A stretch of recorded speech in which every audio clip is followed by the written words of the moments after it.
Virar police station क्षेत्र में एक 40 वर्षीय शख्स की दर्दनाक हत्या का मामला सामने आया है। इस घटना से क्षेत्र में वहीं सनसनी फैल गई। हालांकि आगे की जांच पुलिस द्वारा की जा रही है। मिली जानकारी के अनुसार दीपक उमेश चौहान 40 वर्षीय विरार के नारंगी गांव का रहने वाला था। जानकारी के अनुसार 15 मार्च की सुबह 7:30 बजे के दरमियान नारंगी कोपरी में खदान के पास से गुजरने वाली कच्ची सड़क पर दीपक की किसी अज्ञात ने पत्थरों से कुचलकर उसकी हत्या कर दी।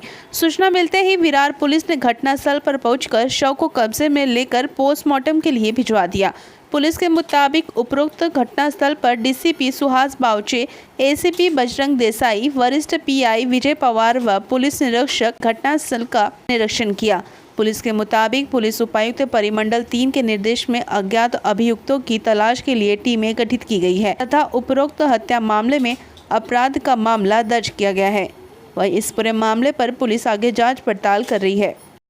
विरार पोलीस स्टेशनच्या हद्दीत नारंगी कोपरी इथून जाणारा जो खदान आहे, कच्ची खदान रोडवर, तिथं एका 40 वर्ष वयाच्या माणसाबद्दल माहिती मिळाली की कोणीतरी त्याच्या अज्ञात व्यक्तीने दगडांनी डोक्यावर मारहाण करून दुखापत करून ठेचून तो मरण पावला आहे, अशी सकाळी 9 वाजता आम्हाला बातमी प्राप्त झाली आणि त्या बातमीच्या अनुषंगाने तात्काळ आम्ही वरिष्ठांना माहिती दिली आणि आमचे वरिष्ठ डीसीपी बावचे सर, आमच्या पोलीस स्टेशनचे अधिकारी, एसीपी साहेब यांनी घटनास्थळी भेट दिलेली आहे। सदर जो मयत आहे त्याची ओळख पटवण्यात आलेली आहे। त्याचं नाव दीपक उमेश चव्हाण, वय 40 वर्ष आहे। तो अविवाहित आहे, सुतारकाम करतो, मालाड येथे दररोज कामानिमित्त जातो।